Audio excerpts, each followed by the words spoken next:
شروع اللہ کے نام سے جو بڑا مہربان نہایت رحم والا ہے۔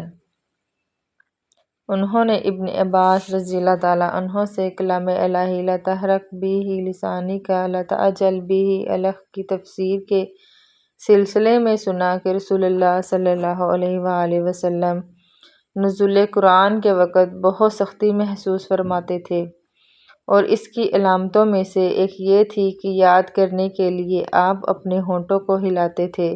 ابن عباس رضی اللہ تعالیٰ عنہ نے کہا، میں اپنے ہونٹ ہلاتا ہوں جس طرح آپ ہلاتے تھے۔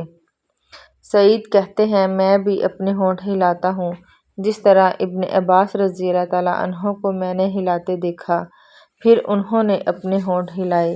ابن عباس رضی اللہ تعالیٰ عنہ نے کہا، پھر یہ آیت اتری کہ اے محمد، قرآن کو جلد جلد یاد کرنے کے لیے اپنی زبان نہ ہلاؤ، اس کا جمع کر دینا اور پڑھا دینا ہمارا ذمہ ہے۔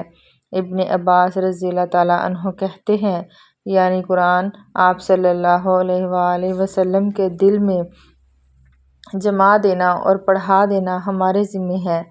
پھر جب ہم پڑھ چکیں تو اس پڑھے ہوئے کی اتباع کرو۔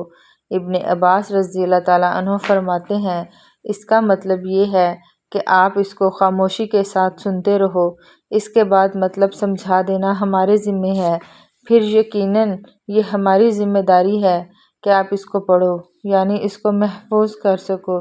چنانچہ اس کے بعد جب آپ کے پاس